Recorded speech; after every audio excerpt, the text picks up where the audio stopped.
Você faz ou quer que eu faça, Ricardo? Gostaria que tu fizesse. Ok. Então vamos todos alinhar a coluna, fechar os nossos olhos, trazer uma inspiração profunda e soltar todo o ar. Inspire profundo e solte o ar se conectando com o momento presente. Inale consciente e exale no agora. Ó poderes do amor, nós vos prometemos nossa fidelidade, sabendo que somente o amor pode redimir o mundo. Nós invocamos vossa bênção sobre todos aqueles que se esforçam para servir-vos. Nós invocamos vossa bênção sobre todos aqueles que têm de suportar o sofrimento. Que eles possam alegremente descobrir seu envolvimento em vosso amor, mesmo em meio à sua aflição. Nós invocamos vossa bênção sobre todos aqueles que intencionalmente infligem sofrimento, que eles possam ser movidos a retornar para vós e servir-vos. Possam aqueles que são a corporificação do amor imortal abençoar com seu auxílio e orientação essa sociedade fundada para ser um canal para o seu serviço. Possam eles inspirá-la com sua sabedoria, fortalecê-la com seu poder e vitalizá-la com sua atividade. Namastê.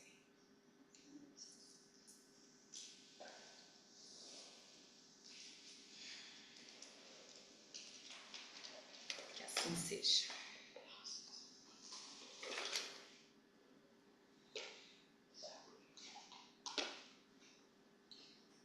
Bem, meus irmãos, então nós vamos dar prosseguimento ao nosso estudo da ciência do yoga do Dr. Taimini.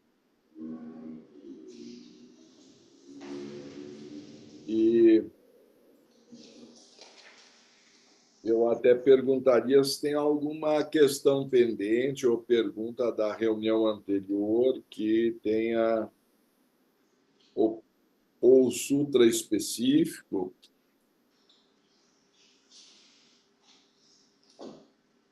Não sei, Lili, se ficou tudo claro, se eu posso partir adiante. Alguém tem alguma pergunta, gente? Não? Sem perguntas, Ricardo. Mas não sei se ficou tudo claro.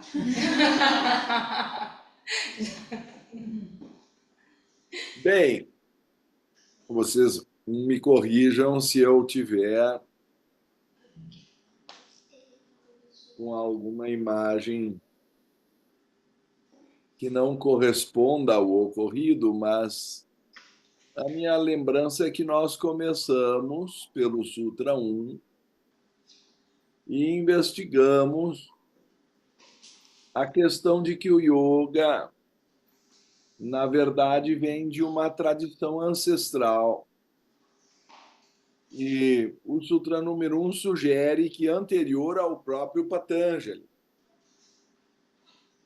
E que o Patanjali se apresenta como um mestre do yoga muito especial que faz uma primeira codificação.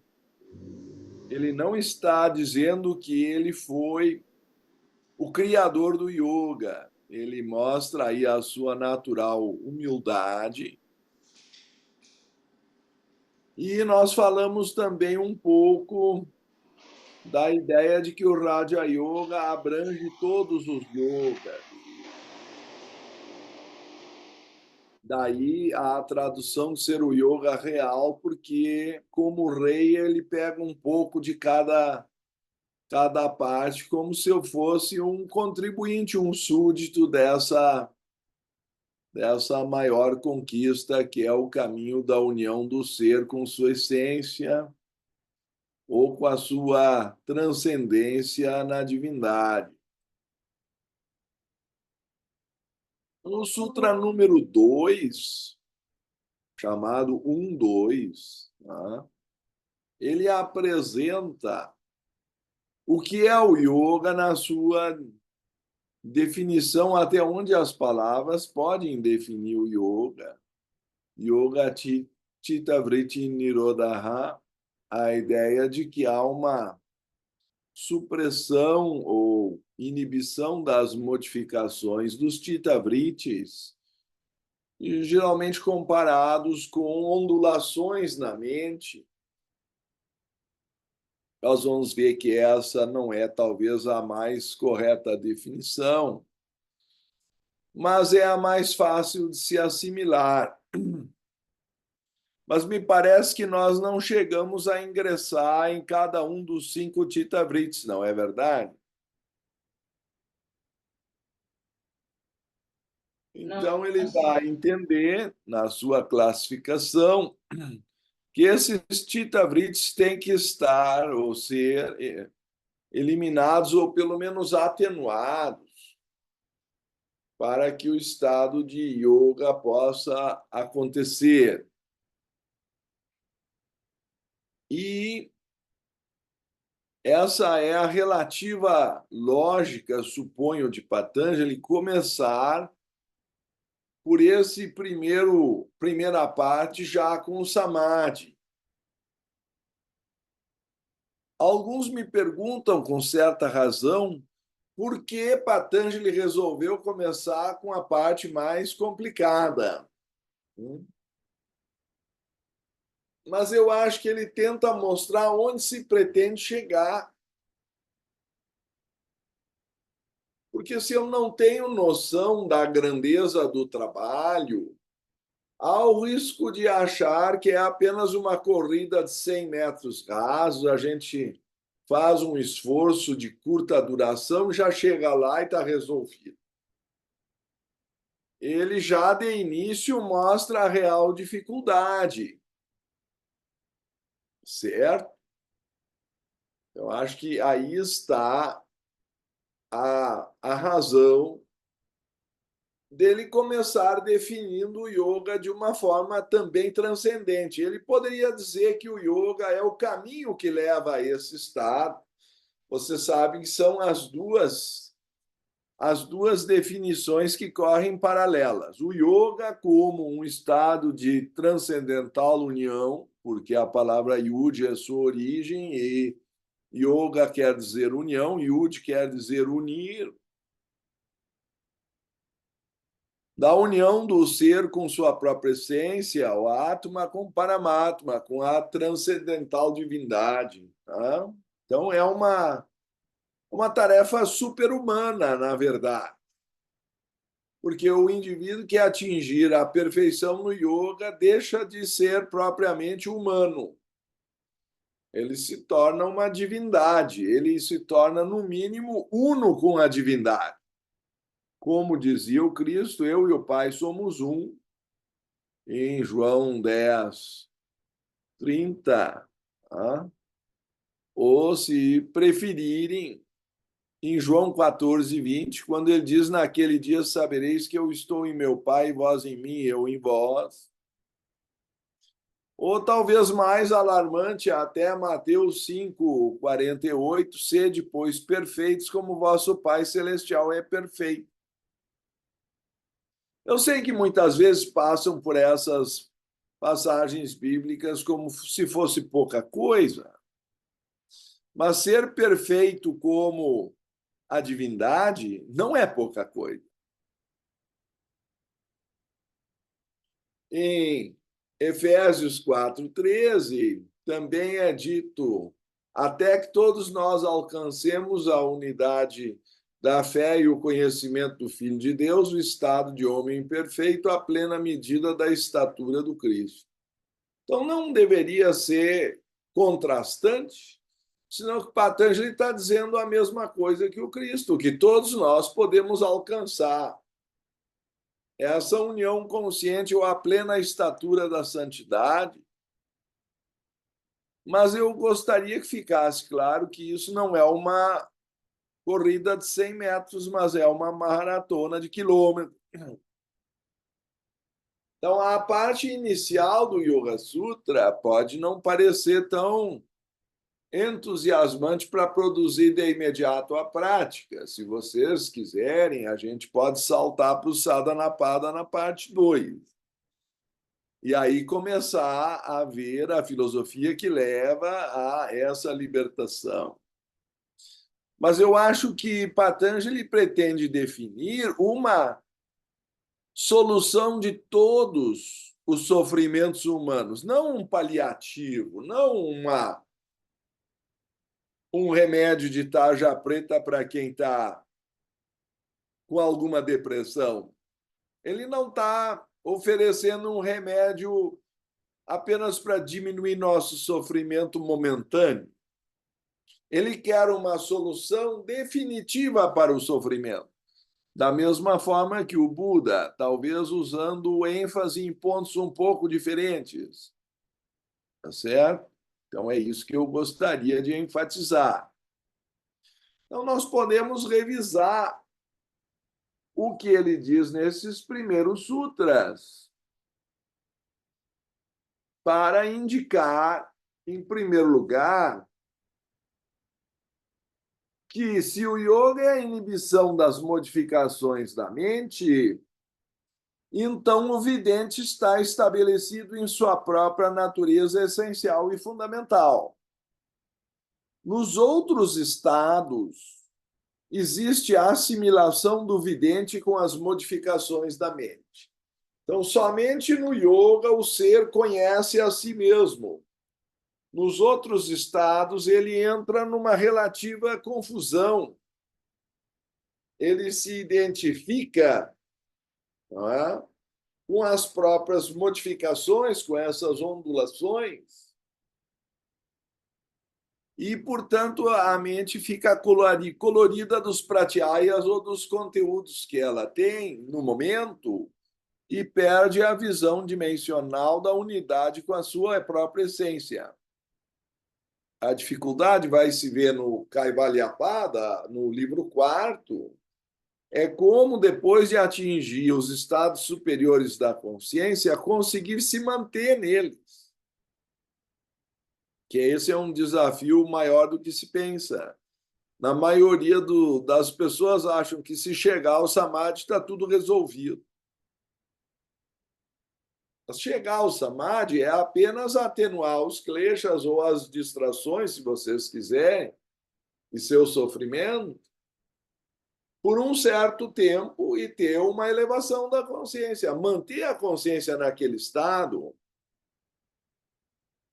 aí nós vamos ter que estudar um pouco mais o que são essas dispersões ou chitta-vrittis e como elas atuam, e por isso ele enumera 5 chitta-vrittis importantes, que incluem todos os estados possíveis de conteúdo da mente. Mas, apenas para fazer uma revisão do que seja aquele estado de yoga, de união, e há quem diga também até Shankara, no seu magnífico comentário aos Yoga Sutras, de que yoga é samadhi. Então, samadhi é definido como esse estado de fusão, de união, embora haja, segundo vocês vão encontrar no Sutra 1.17, sugestão e mais explicitada pelo Dr. Time no seu comentário, chega-se a pelo menos 9 estágios de samadhi até atingir a iluminação ou kaivalya. Tá certo? Que seria o 9º estado. E atingir o primeiro estado já é surpreendente e, ao mesmo tempo, difícil de manter. Mas aí nós temos mais força para acreditar no que nós estamos fazendo, porque pelo menos uma vez nós experimentamos. Então, eu suponho que por isso o samadhi inicial é tão importante. Então, vamos tentar imaginar que, como faz a sugestão do Dr. Time, mas eu vou dar um exemplo de algo ocorrido na minha vida. Eu estava dando palestras em Vitória do Espírito Santo e o lugar onde a palestra foi dada tinha uma piscina na frente do salão e eu me sentei lá, talvez para me preparar, e contemplei aquele ambiente. Já era o início da noite e havia uma luminosidade que dançava sobre as águas da piscina e era uma luz cor de prata. Havia vento, havia umas rajadas de vento, era relativamente próximo do mar e era difícil saber se a luz prateada vinha da lua, que era cheia naquele dia, ou se vinha da iluminação de Mercúrio, que também irradiava uma luz prateada ali do poste da esquina. A pergunta é: como ter certeza se aquela luz vinha de uma fonte ou da outra? Quem sabe eu coloco a pergunta de uma forma menos parabólica. Como eu posso saber se a luz que brilha no meu ser, que me faz pensar, raciocinar, e que René Descartes diz, penso, logo existo, é realmente mortal ou imortal? Porque alguns sustentam que o pensamento existe, mas ele morre com o cérebro. Lombroso chegou a dizer que o pensamento era uma secreção do cérebro, como a bilis era uma secreção do fígado. Isso foi o auge do materialismo do século XIX. Depois surgiram uma série de estudos de fenômenos paranormais na parapsicologia e se chegou a algumas conclusões interessantes. Uma delas, que ficou razoavelmente estudada e comprovada, pelo menos estatisticamente, é a da telepatia. Uma pessoa é capaz de ler o pensamento da outra à distância, de tal modo que se possa demonstrar com o baralho Zener, que tem apenas 5 figuras, que estatisticamente o número de acerto é maior do que 25%. Aliás, me corrijo, 20%, que seria a probabilidade de 1 para 5, certo? Ora, alguém vai dizer, bom, grande diferença se há ou não telepatia, que é um dos CIDs apresentados no Yoga Sutra, eu suponho que vocês saibam, é um dos poderes que aparece pelo desenvolvimento da mente no livro 3, ou Vibhutipada. Por exemplo, o Sutra 3.19, pela percepção direta através de Samyama, que é a concentração perfeita, da imagem que ocupa a mente, é obtido o conhecimento da mente dos outros. Então, está enumerado entre um dos CIDs, aquele talvez mais estudado na paranormalidade ocidental, que é a telepatia. Mas vocês percebem que se um pensamento pode se deslocar de uma mente para outra, sem um canal neuronal, eu não estou botando um fio, é uma comunicação sem fio. Então, eu estou afirmando que o pensamento, nem que seja por algum momento, é capaz de sobreviver fora do cérebro. Não é verdade? Então, uma das consequências de um fenômeno relativamente simples como este é que talvez, mesmo no materialismo ocidental, talvez se deva abrir uma porta e considerar que o pensamento possa viver fora do cérebro. E isso faz algumas pessoas pensarem. Mas ter a experiência direta em Samadhi de que a minha consciência pode funcionar fora do corpo produz uma transformação completa na maneira de se relacionar com a vida. Em uma extensão menor, isso acontece com as pessoas que tiveram experiência de quase morte, que é outro ramo da parapsicologia moderna. E poderíamos citar o Dr. Raymond Moody Jr., naquele livro Vida Depois da Vida e outros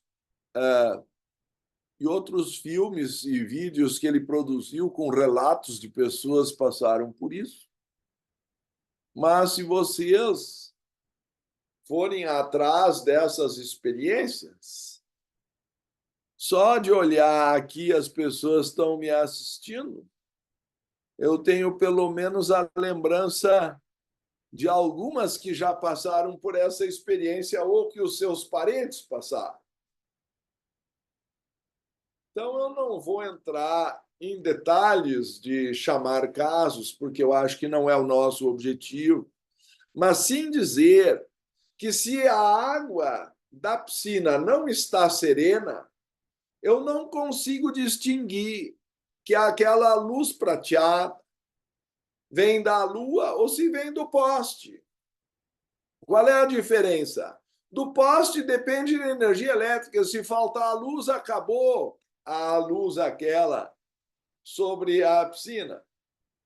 Mas se vier da lua, mesmo que todo o planeta Terra entre em blackout, a luz da lua continua brilhando.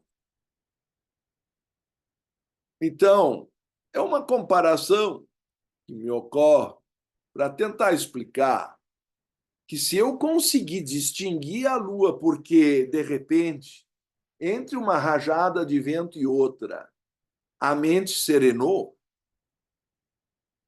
e aí a superfície da água ficou serena o suficiente para eu distinguir qual é a fonte do meu pensamento. Eu dei o grande passo de descobrir a minha própria imortalidade. Sri Ramana diz que o objetivo da meditação é adquirir controle suficiente da mente, poder da mente, para que ela possa habitar em sua própria fonte. A maioria de nós simplesmente jorra os pensamentos para fora e não tem interioridade. E, portanto, não consegue reverter a mente para a fonte do pensamento. Ela só exterioriza e se relaciona com o mundo externo. Uma vez aqui em casa faltou luz e eu achei então que seria o momento de usar aquele castiçal ali que era só para enfeite. E fiquei até pensando que seria um momento mais romântico, à luz de vela. Meu filho pôs a mão na vela e se queimou. Não sabia o que era fogo.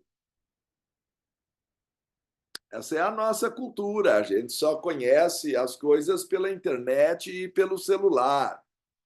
O garoto tinha, sei lá, 4, 5 anos, achava que tudo isso era ficção científica.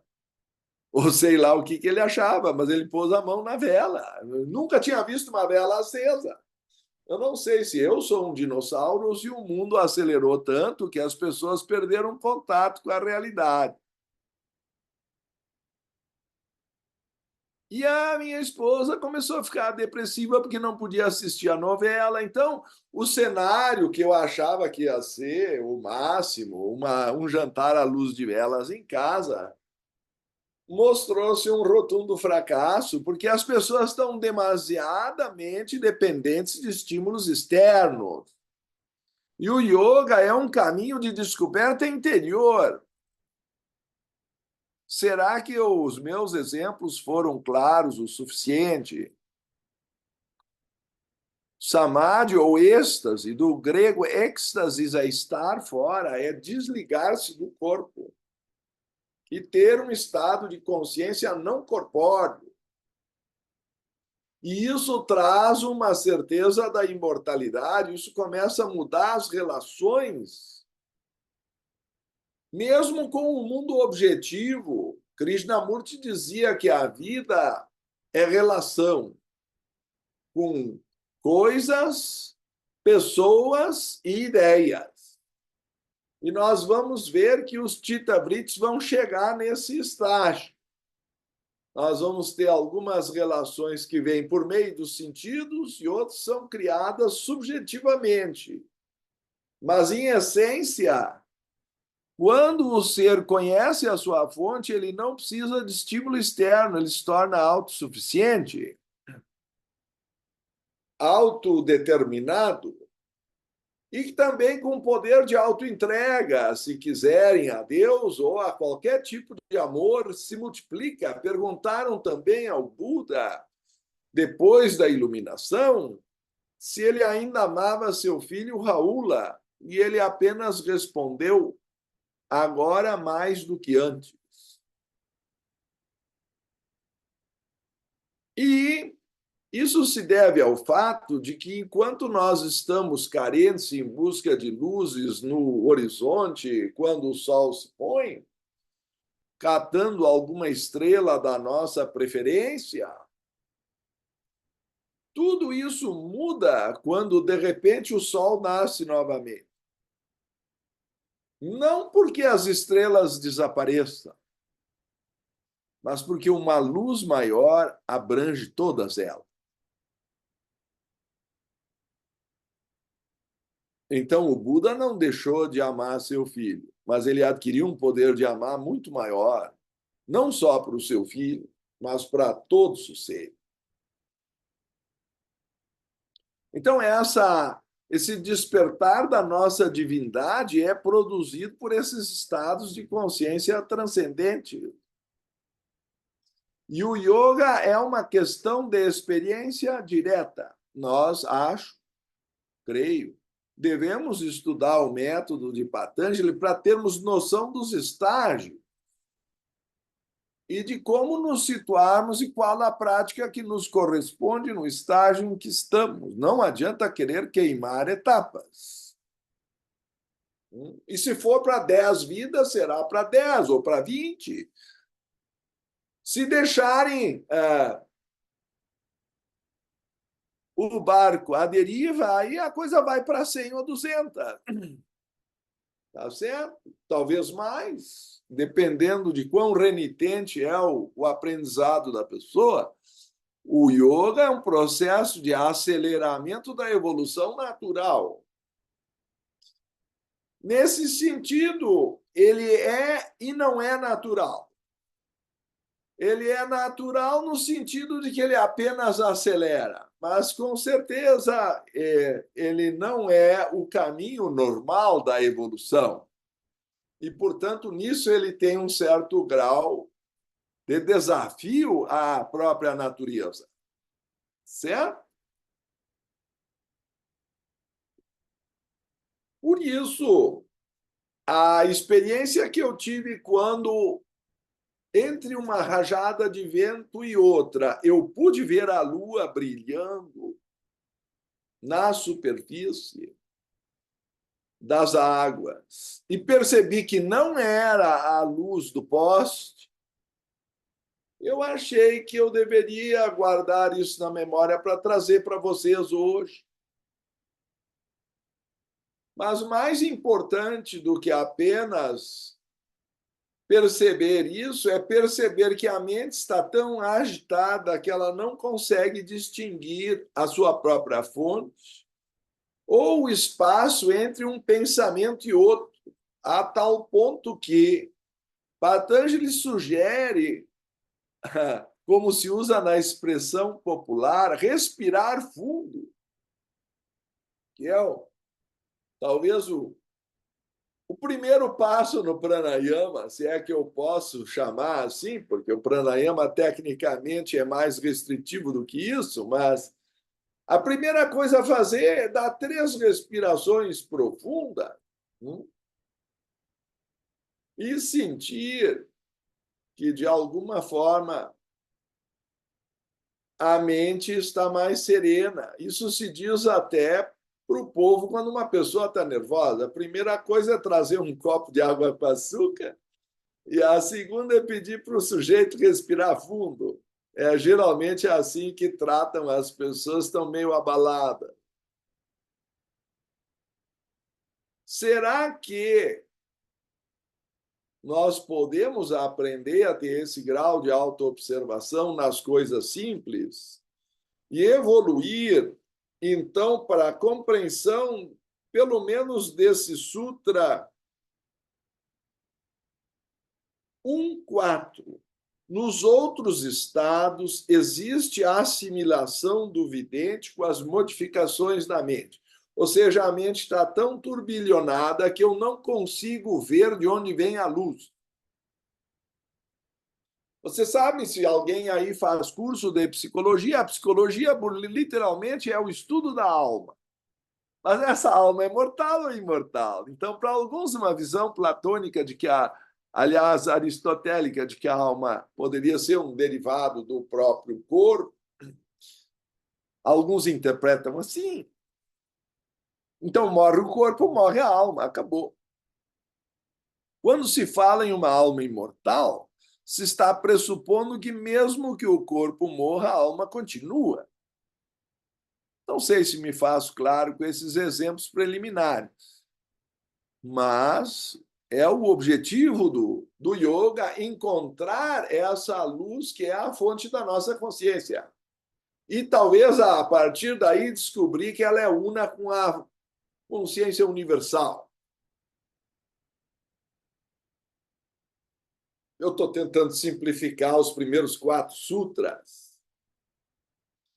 O 5º sutra já dá uma pequena dificuldade para a nossa maneira de viver. Diz assim: as modificações da mente são de 5 tipos. Então, há 5 chitta-vrittis. E são dolorosas ou não dolorosas. A primeira vez que eu li isso, eu tinha uns 17 anos. Foi a primeira vez que eu li o Yoga Sutra. Eu praticava yoga numa casa de yoga e caiu nas minhas mãos o Yoga Sutra, ok? Mas eu logo interpretei, como eu suponho a maioria das pessoas faz,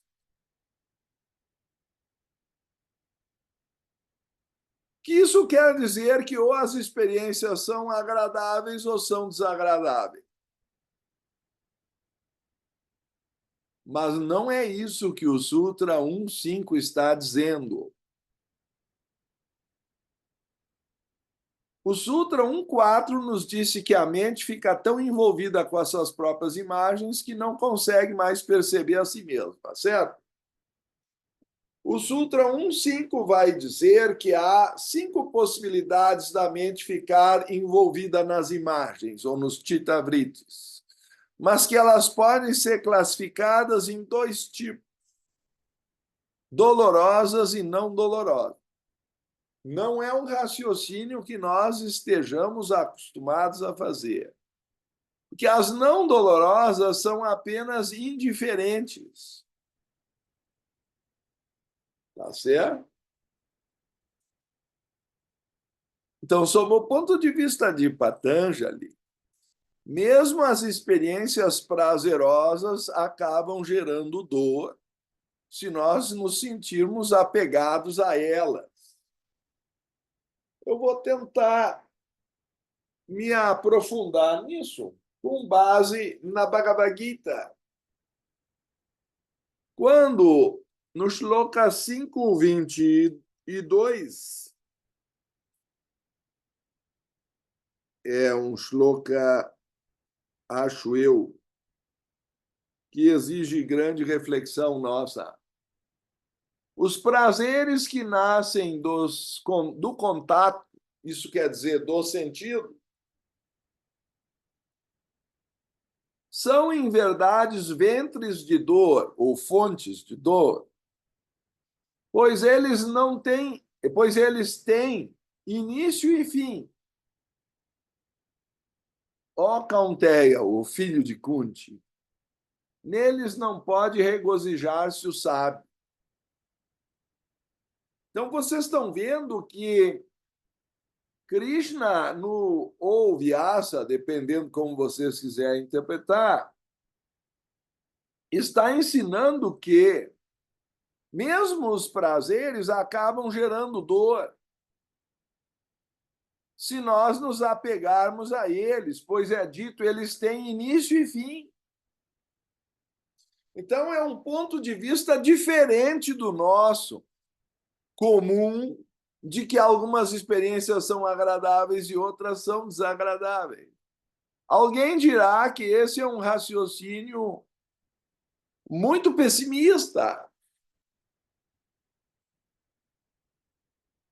Mas há 4 motivos pelos quais Patanjali diz que nós devemos praticar yoga.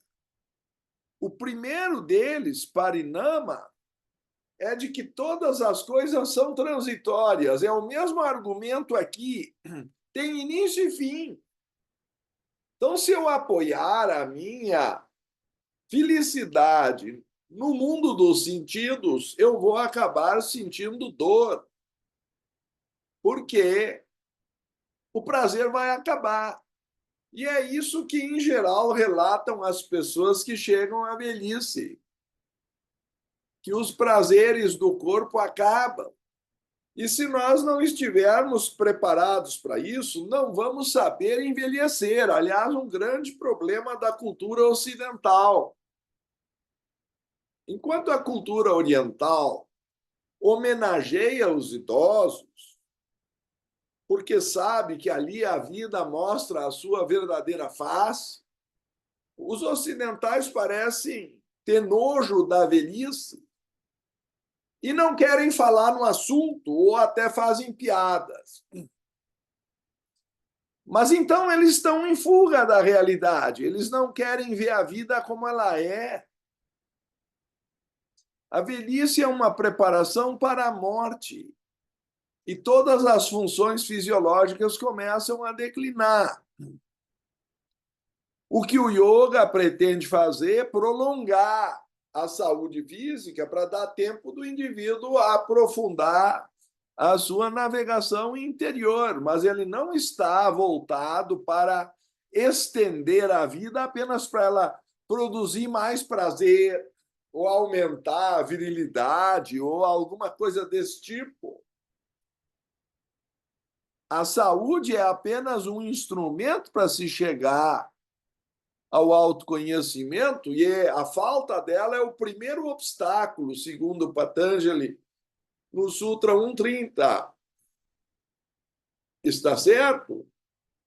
Talvez seja bom enumerar o Sutra 130, os 9 obstáculos, porque aí nós damos um caráter um pouquinho mais prático.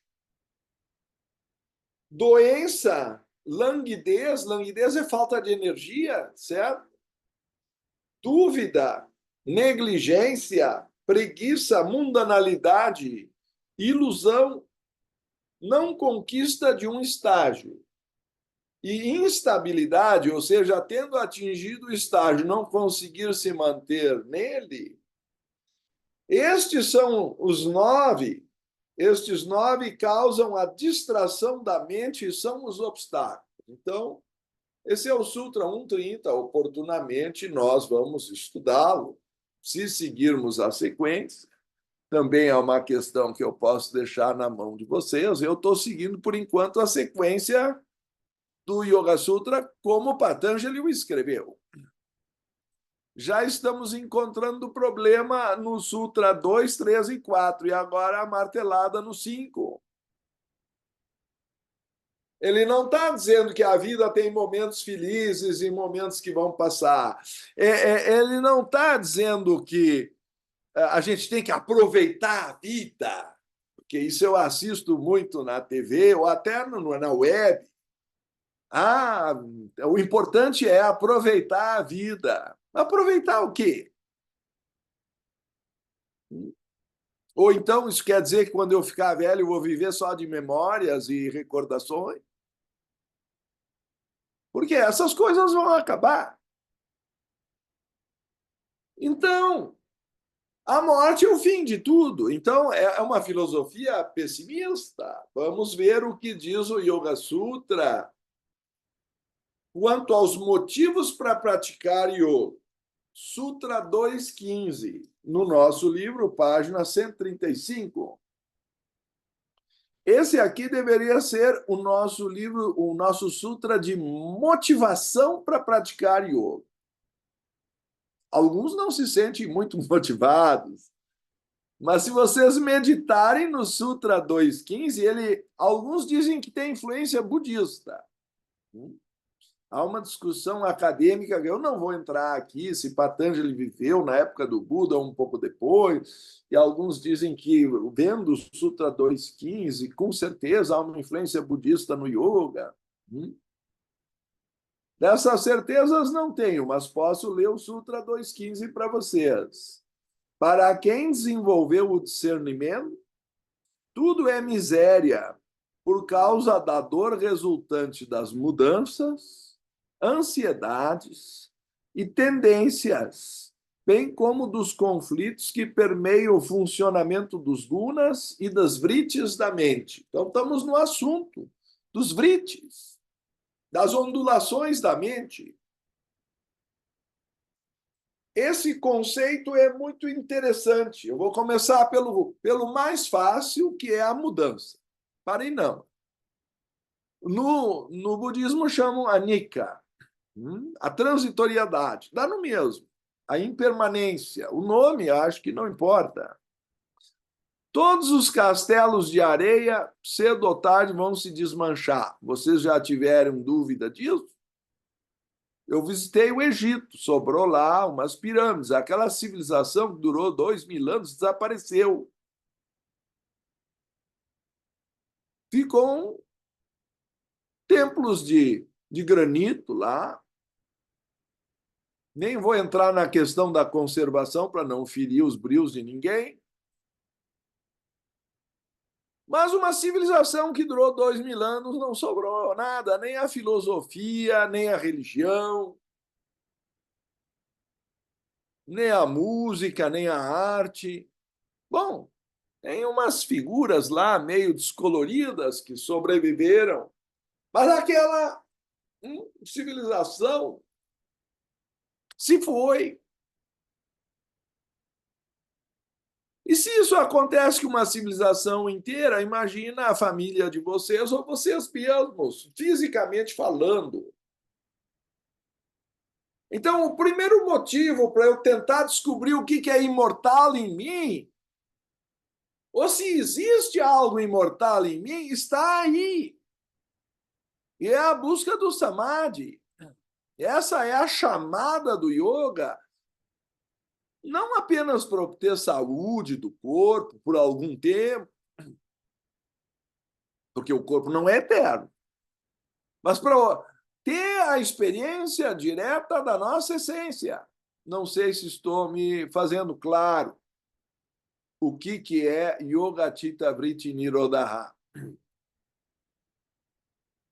Segundo, é chamado tapa ou ansiedade. Vou ter o cuidado de pular para o terceiro, samskara ou tendência.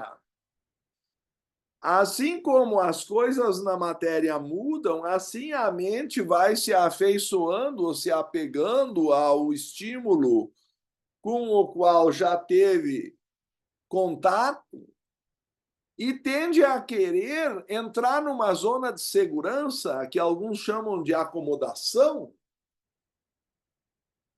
que tende a se acentuar com a idade.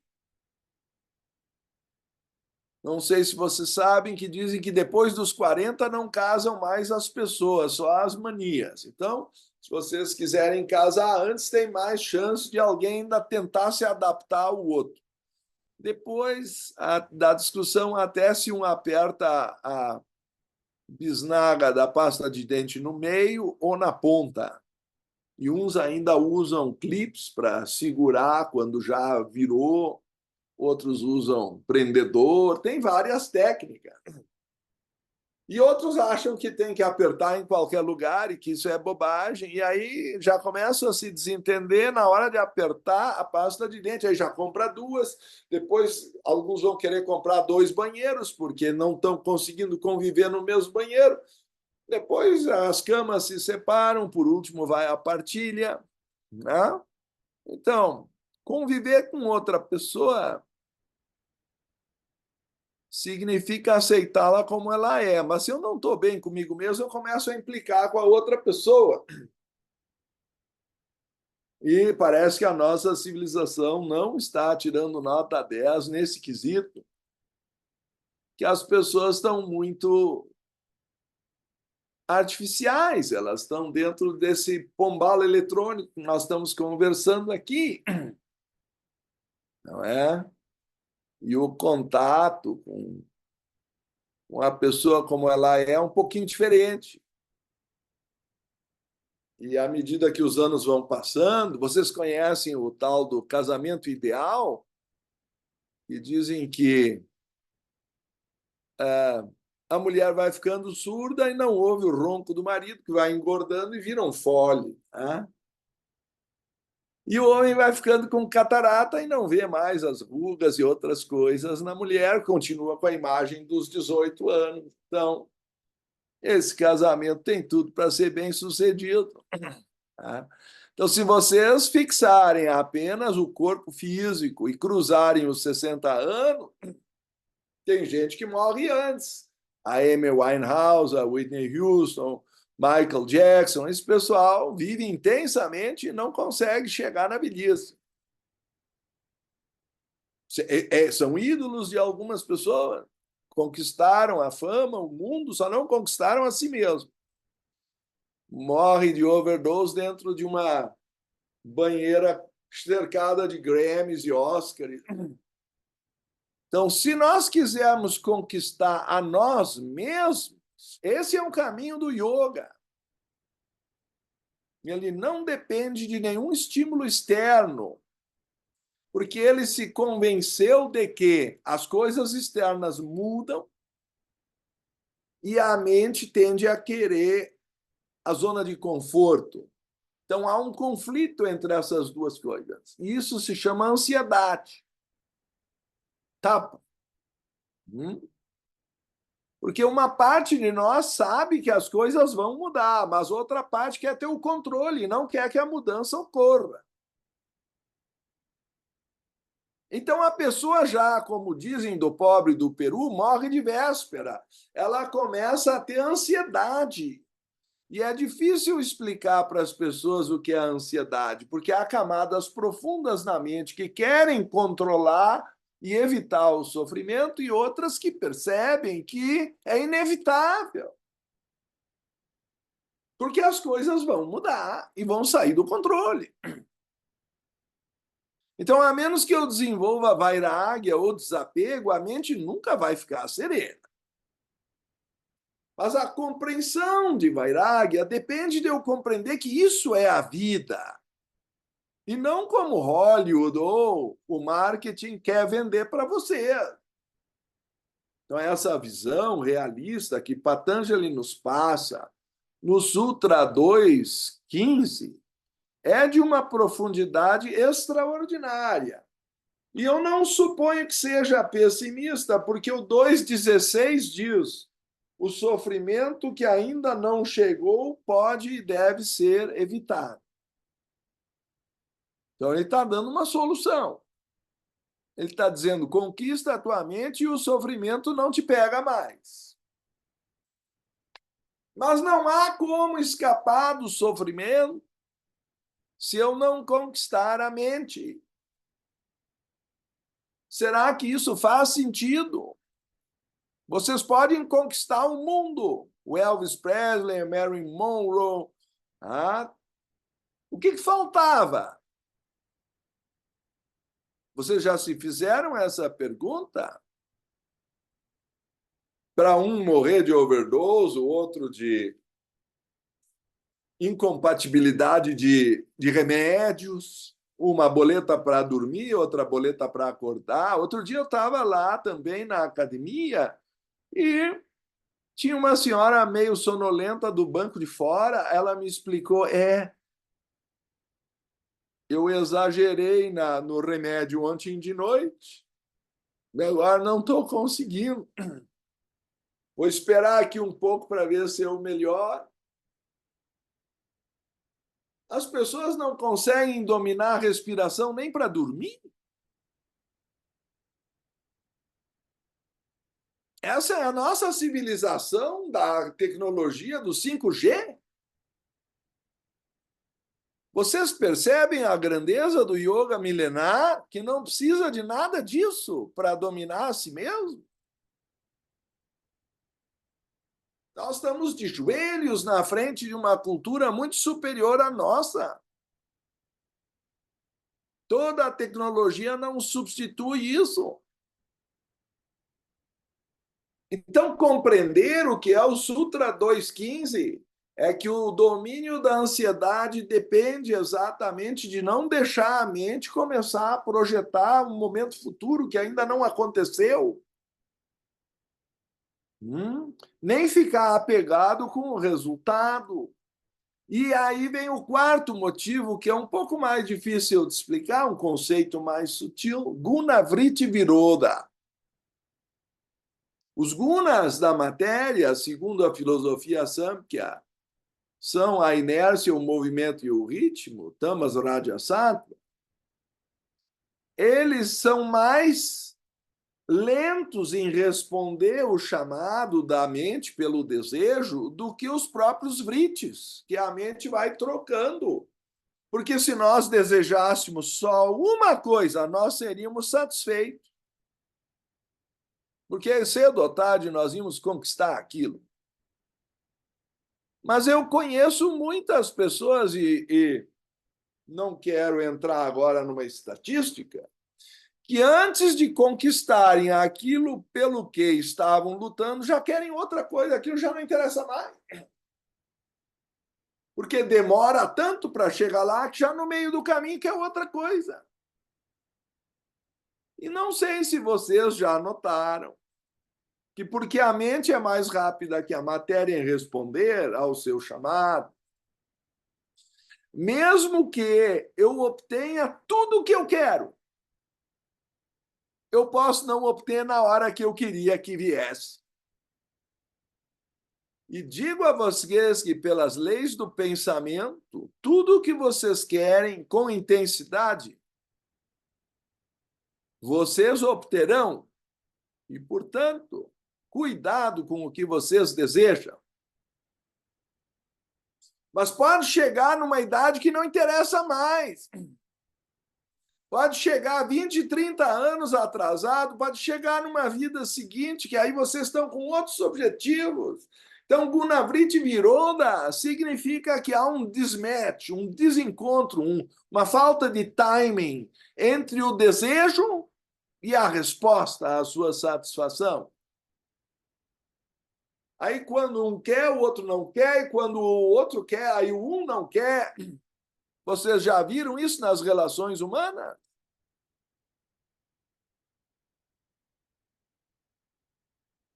Então, o que o Sutra 215 está nos mostrando é que eu tenho que conhecer profundamente os 5 vrittis para que eles não me dominem, mas para que eu possa dominá-los. Pelo menos esse é o desafio que Patanjali está nos pondo nas mãos, se vocês entendem a sequência dos sutras. Então, o Sutra 1.6 diz assim: eles, os Chittavrittis, são conhecimento correto, conhecimento errôneo, fantasia, sono e memória. Eu estou só introduzindo a temática, porque temo que hoje não conseguiremos aprofundar cada um dos Chitta-vritis, mas vou dar a grande divisão, muito bem feita por Taimini na página 25. Pramana e Viparyaya, geralmente traduzidos por conhecimento correto e conhecimento errôneo, abrangem todas as imagens que são formadas por algum tipo de contato direto através dos órgãos dos sentidos com o mundo exterior dos objetos. Então, tudo que vem pelos sentidos pode cair em duas categorias: ou eu entendi ou eu não entendi.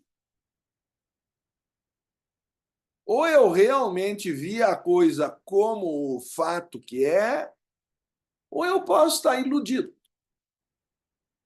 E no mundo do fake news e da inteligência artificial, eu suponho que vocês já tenham notado de que nem tudo que a gente vê é verdade.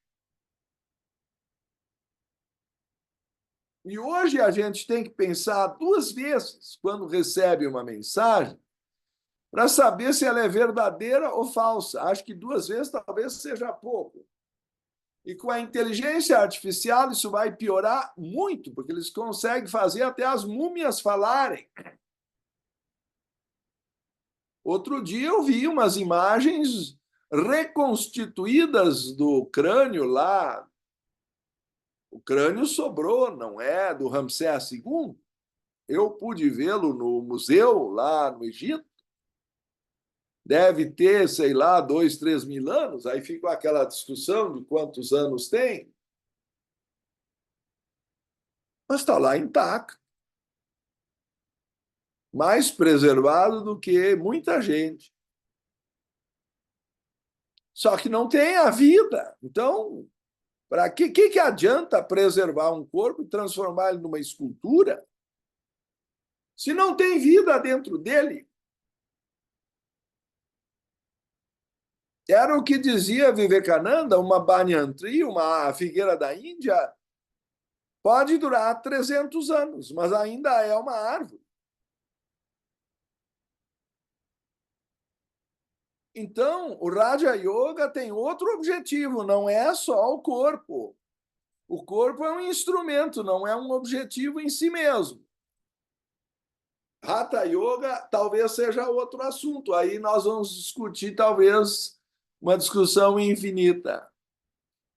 Mas o Raja Yoga aproveita do Hatha Yoga o que lhe interessa para criar condições favoráveis à meditação. Então, ele vai pegar asana e pranayama, ok? Talvez até pratyahara. Então, postura, controle da respiração e desidentificação ou abstração dos sentidos são partes do Raja Yoga, mas não são um objetivo em si mesmo, são partes ou angas, são membros. Então, eu estou tentando colocar as coisas, situar no devido lugar da perspectiva que Patanjali vê a vida, até onde eu alcanço, é claro. Então, Vikalpa e Smriti, ou seja, a imaginação e a memória, abrangem todas as imagens ou modificações da mente que são produzidas sem qualquer contato direto com o mundo exterior.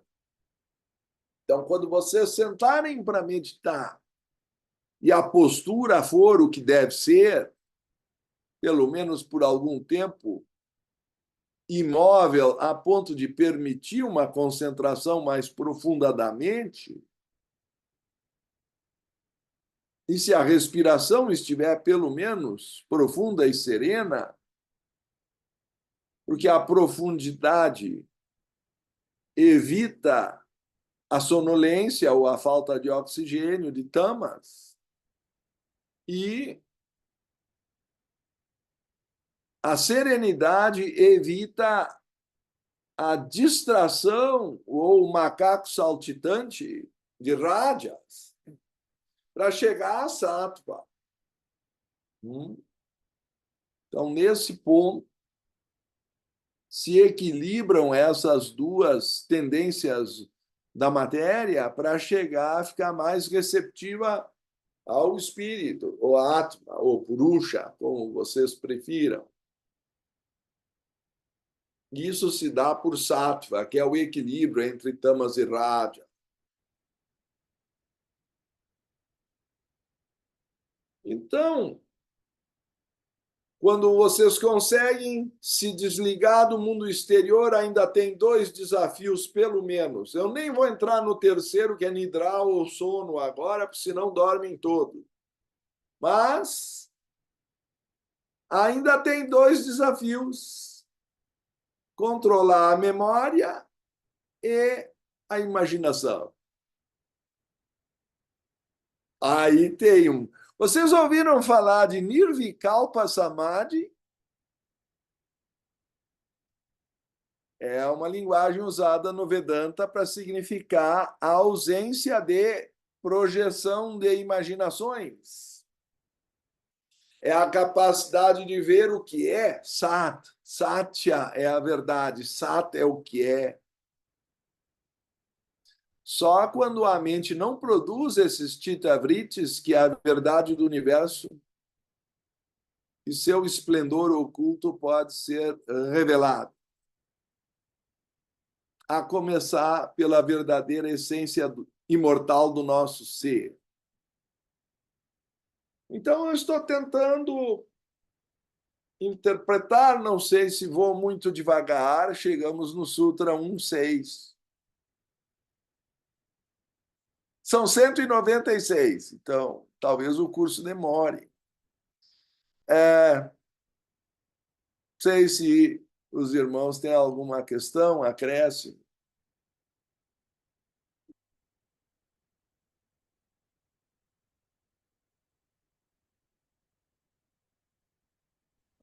Vocês têm Ricardo, pergunta? Sim, por favor, Tetê. eu estou com a câmera fechada porque eu não estou podendo abrir. Enfim, É eu uma estou aqui boa me lembrando da explicação. professora. Eu tô me lembrando aqui da professora Lurdinha Picorelli, que é professora de yoga há 54 anos e tem uma saúde admirável. Ela é uma senhorinha empinada, uma lucidez, uma sabedoria. É o exemplo vivo da prática do yoga. Imagina, 54 anos, e ela faz até hoje, ela pratica até hoje, e foi professora durante 50 anos, não é? Escreveu livros, publicou e mandou um beijo para você. Da mesma forma. Daí eu deduzo que ela começou aos 40. Sim, É uma talvez boa um idade para pouco antes. começar. Ok? É, eu acho interessante citar esses exemplos vivos, não é? Do Sim. benefício da O prática do próprio yoga. professor Hermógenes também começou com idade relativamente avançada. E acho que é muito importante que a prática seja coordenada com o processo meditativo para que o corpo sirva ao seu propósito no caminho do autoconhecimento. Porque senão, se nós não tivéssemos um corpo físico,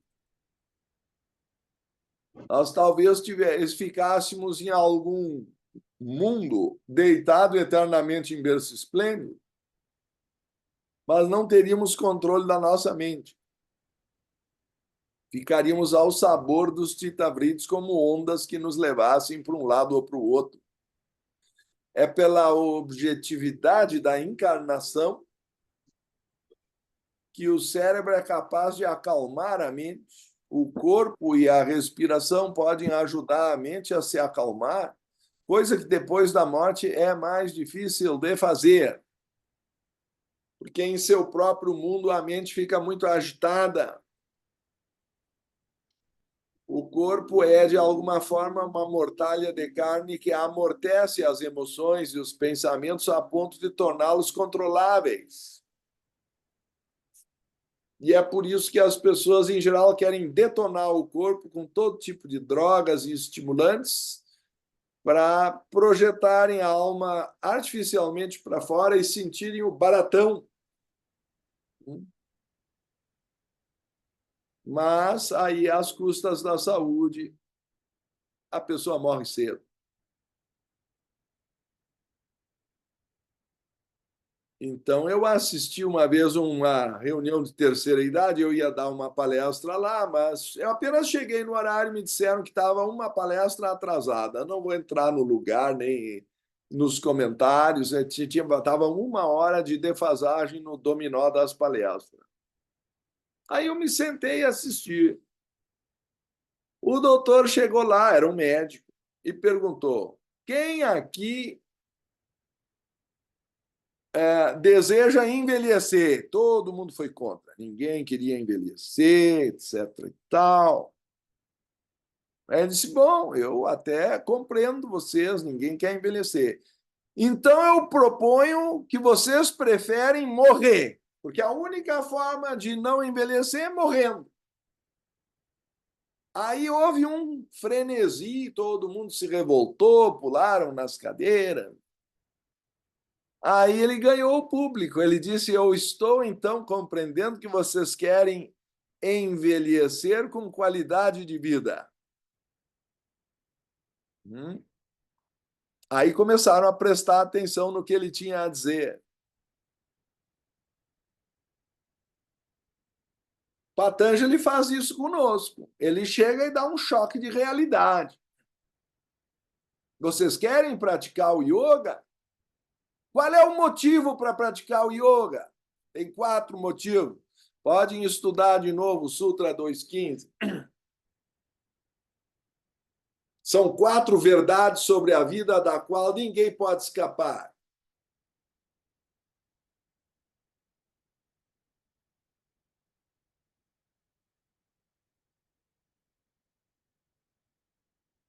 A partir daí, talvez se torne importante descobrir que a nossa alma é imortal. E que nós somos uma estrela de luz. Mas descobrir isso por uma experiência direta é uma coisa, ler num livro é outra.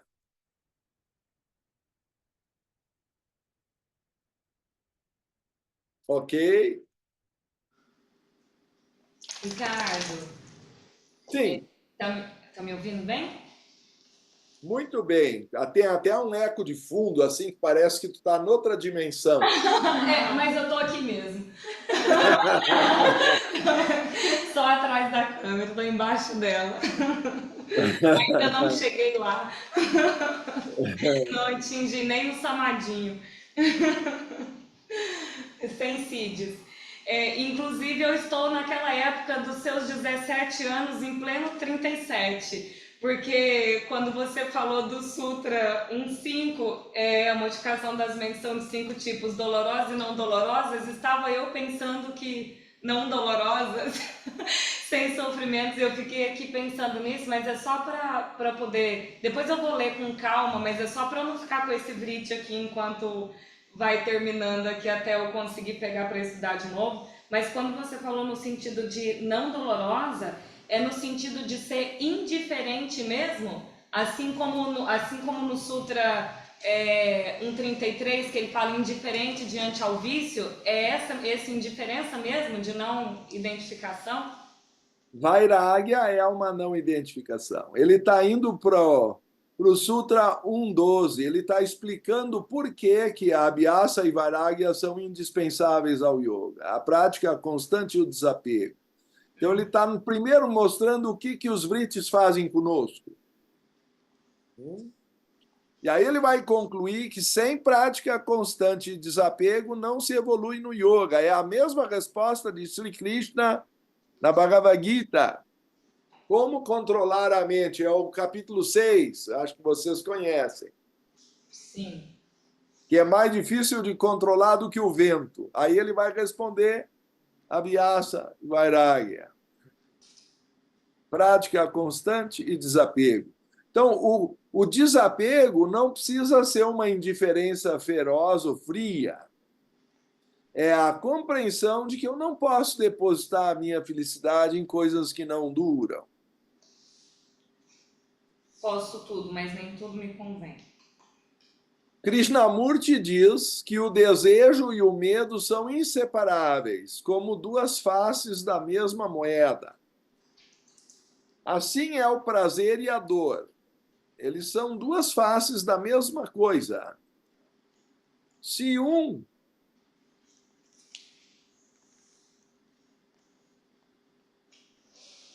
um sorvete é gostoso, dois é bom, três é demais, vai chegar num momento que eu vou precisar chamar o SAMU para me levar, porque se eu exagerar na dose, aqui no Sul chamam de congestão, tá? Pelo menos nas minhas origens, porque agora eu já moro em Brasília, mas enfim. Aí, aquilo que era agradável passou da dose e virou dor. Todo o prazer que passar da dose vira dor. Então, se as pessoas, eu vou usar um argumento forte, talvez, pudessem se drogar uma vez e ficar satisfeitas, talvez o raciocínio fosse outro. Mas elas vão querer mais. Elas experimentaram, elas gostaram, elas querem mais. O problema é que o corpo se acostumou com aquela dose. E ele sempre vai precisar uma dose mais forte da próxima vez para sentir o barato da vez anterior. Isso vai levar a uma escalada de doses e vai levar à morte ou a outras perturbações da saúde que podem ser piores. E não dá nem para dizer hoje em dia, como diziam na minha adolescência, que tinha que experimentar pelo menos uma vez para saber se quer ou não.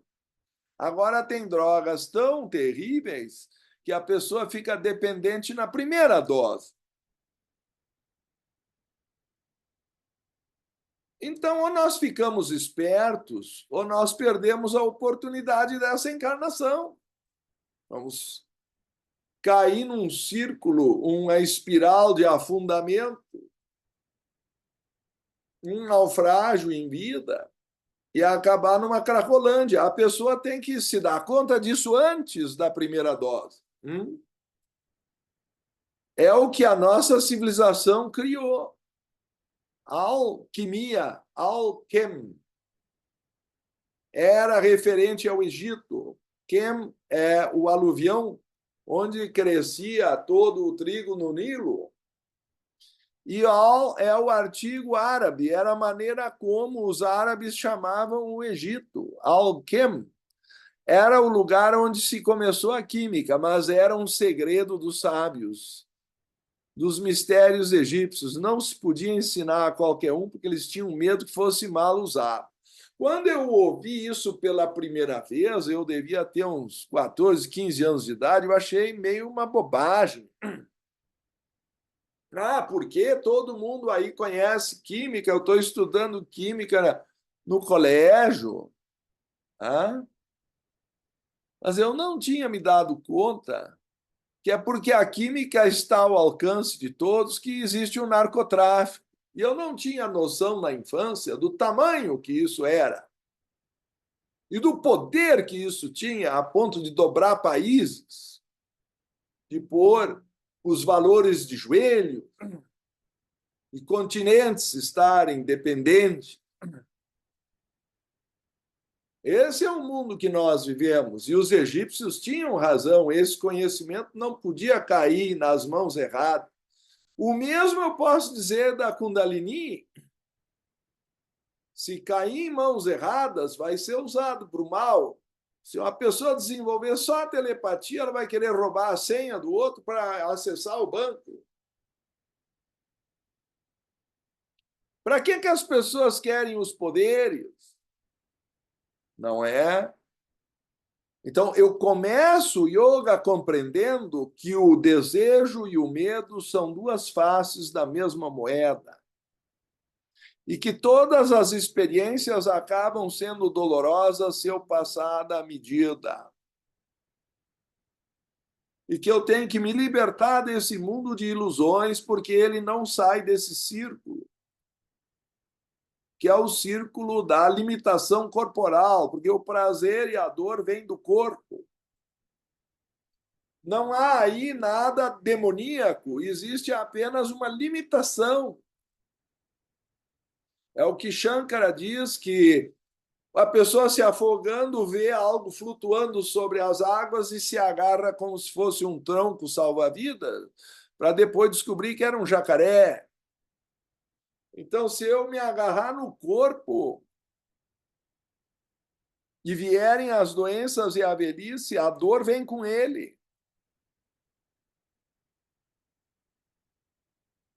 Então, nós vamos usar o corpo para ter a melhor qualidade de vida, mas ele não é o nosso objetivo. Isso tem que ficar claro desde o início.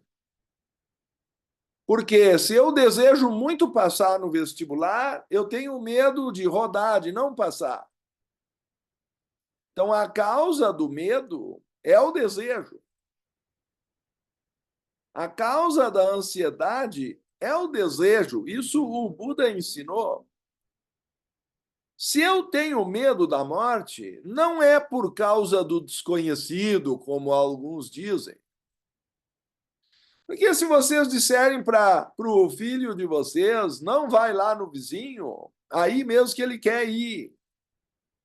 Aí tu diz, não, porque lá tem um cachorro grande, porque aí ele quer pular o muro para ver o cachorro, nem que seja por cima.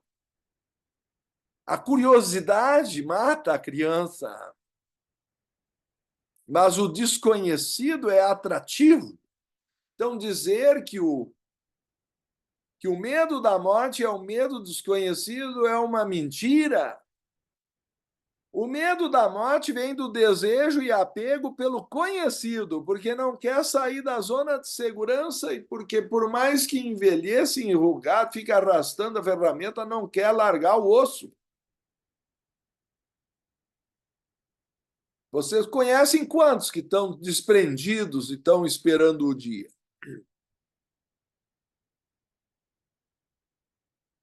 Não conseguem nem fazer o testamento, nem passar adiante as coisas sem briga para os seus descendentes.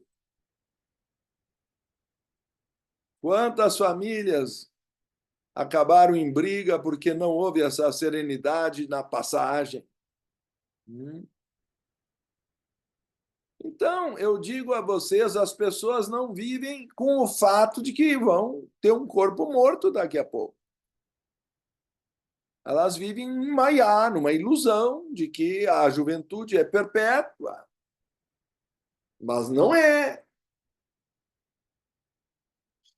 Então, compreender que o desejo e o medo são inseparáveis, e quanto mais intenso for o desejo, maior é o medo, maior é a ansiedade de que o desejo não se realize.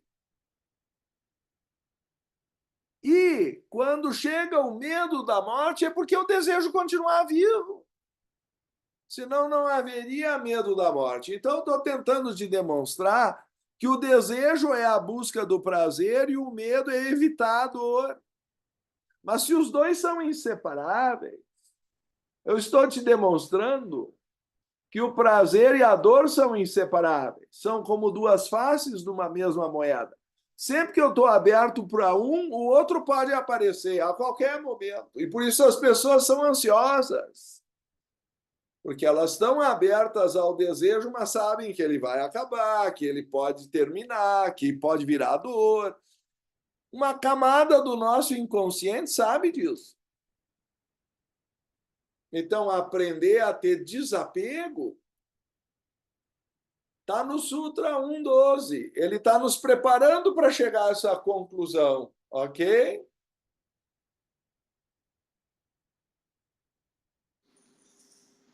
Ok, profundo, né, Ricardo? Quando eu tinha 17, eu não tinha entendido essa frase. Não sei se hoje eu entendi, mas pelo menos eu reflito a respeito. É verdade, muito bom pensar dessa forma mesmo. Um pouco preocupante.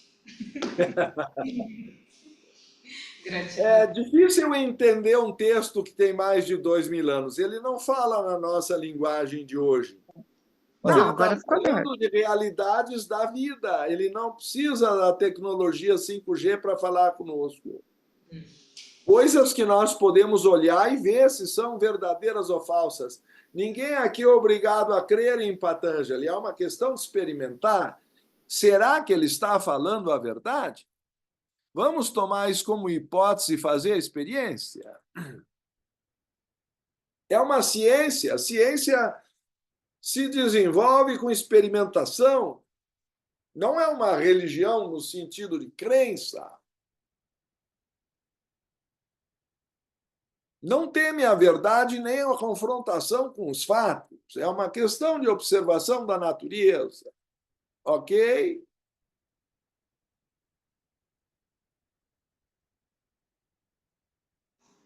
Ok, Ricardo. Alguém quer perguntar, gente? Não Ok. sei se já estamos com o horário muito avançado. Tu és a chefa.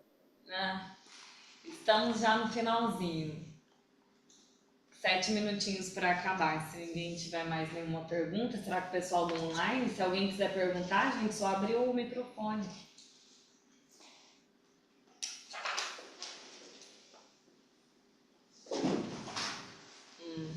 Penso que não.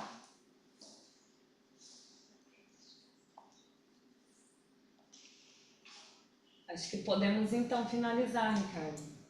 Muito bem. Quer que eu faça? Por favor.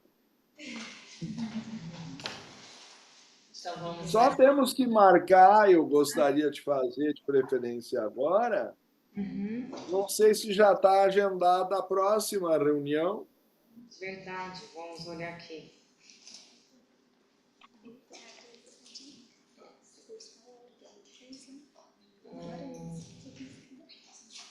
Acho que eu te expliquei que maio eu vou ter um mês meio agitado e acho que até já pedi para ti fazer esse agendamento Eu tô olhando aqui se para eu... o dia 17, não é isso?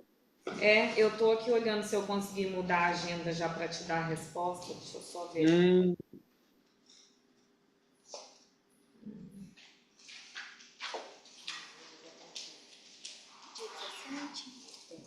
É o dia. Ricardo, eu penso que a gente vai conseguir fazer uma modificação, mas eu posso responder na segunda-feira e a gente colocar no grupo para todo mundo? claro. Eu só estou te estimulando a pensar com a maior antecedência possível, porque na última hora pode dar confusão, Tá, ok? tá bom, tá bom. Eu faço isso na segunda sem falta. Então tá. Já vou deixar, já tá aqui. Espera aí só, vou colocar aqui para despertar. Tá bom. Na segunda-feira, então, eu envio para todo mundo. A gente faz mesmo no dia 17, tá bom? Eu Mas também. gostaria também de lembrar a todos que dia 26 vai começar o nosso curso de formação de yoga, que é híbrido, e vai ter entre os nossos professores a professora Laura Packer, a professora Erlinda Batista, a Denise Lemos. Temos um time, acho, muito bom. E se alguém tiver interesse, aí sim o caso é chancelado, e eu suponho que você saiba, pela Aliança do Yoga, da qual acho que a Laura é, inclusive, a Laura Packer é diretora. Não é verdade? Sim, Ricardo, a gente até chegou a fazer um comentário aqui com todo mundo, mas o Fernando, ele me compartilhou o link, ele pode colocar lá no grupo também para todo mundo, né? Se alguém mais tiver interesse. Perfeito, era só o que eu queria lembrar. Gratidão. aebesan.com.br. Isso. Aí ele colocou aí pra gente. Gratidão, Fernando. Então vamos finalizando, mais uma vez alinhando a coluna,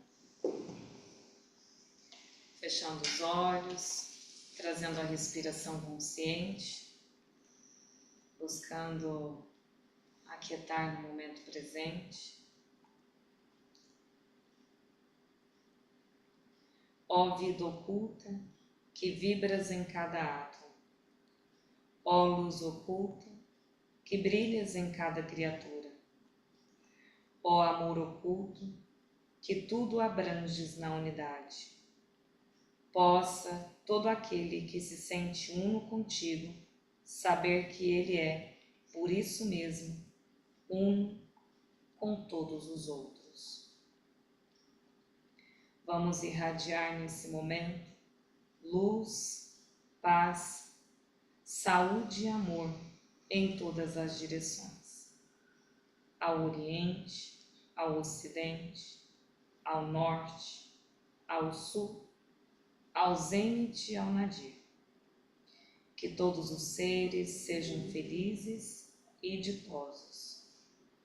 Paz a todos os seres. Namastê.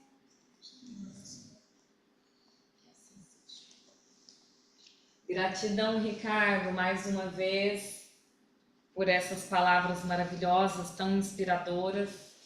É sempre muito bom estar aqui nesse estudo e a gente sempre vai fazer de tudo para que ele dê certo e assim a gente possa alargar a nossa mente com o seu conhecimento. Gratidão imensa, viu? Grande abraço. Abraço, com Deus. Gratidão a todos, gente.